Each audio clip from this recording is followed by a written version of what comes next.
hier en crue. Je suis désolé. Non, ce n'est pas possible. En un instant, toute une vie peut basculer, sans prévenir. Ce jour-là, Papa Hina a perdu bien plus qu'une mère. Elle a perdu son repère. Maman, pourquoi tu es partie? Tu avais promis de rester avec nous. Certains adieux arrivent trop tôt. Et laisse des blessures que le temps ne guérit jamais vraiment. Dans les cris d'un enfant, c'est tout un monde qui s'effondre. Je ne peux pas tout faire, mais je peux te protéger, Nonito.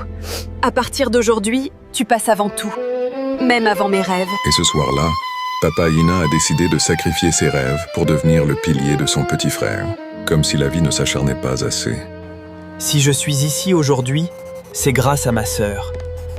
Elle a tout sacrifié pour moi.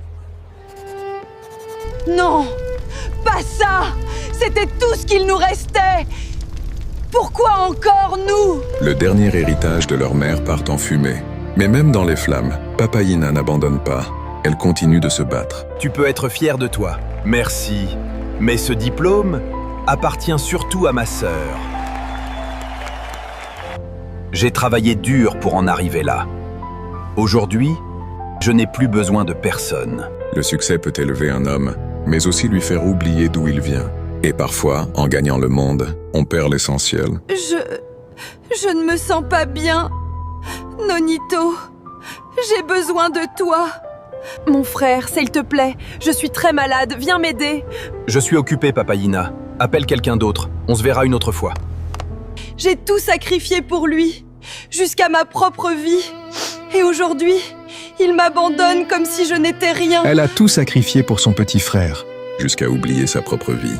Mais aujourd'hui, celle qu'il devait protéger est devenue celle qu'il abandonne. Depuis des années, je dépense pour elle. Ça suffit, je coupe tout dès maintenant. Je bloque toutes ces cartes. Elles ne représentent plus rien pour moi. Madame, nous avons fait de notre mieux. Mais sans paiement, nous ne pouvons plus continuer. Vos cartes ont été bloquées. Non, pas maintenant. Je vous en supplie. Parfois, ceux qu'on aide le plus sont les premiers à nous effacer.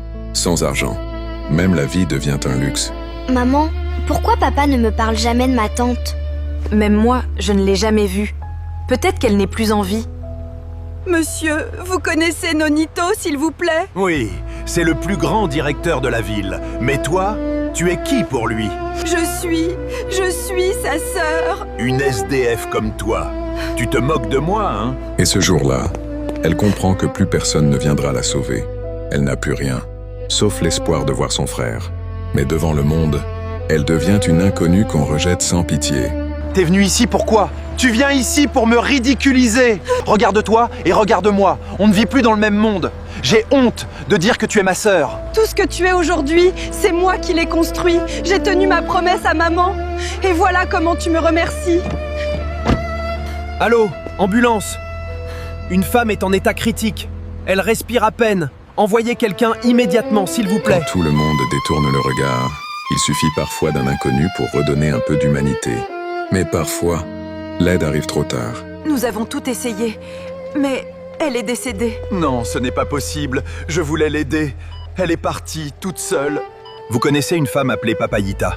Oui, c'est la sœur de Nonito. C'est elle qui a tout sacrifié pour lui. Et lui, l'a abandonné. C'est elle qui m'a sauvé la vie.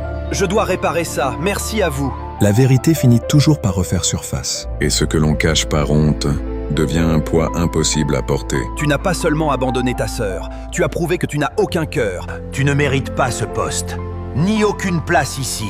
Non, non, je vous en prie, monsieur. Quand la vérité éclate, la chute est inévitable. Car on ne peut pas construire une vie solide en détruisant ceux qui nous ont aidés. Ma sœur, pardonne-moi. Tu m'as tout donné. Et moi, je t'ai rejeté. J'ai cru être supérieur avec mon diplôme. Mais aujourd'hui,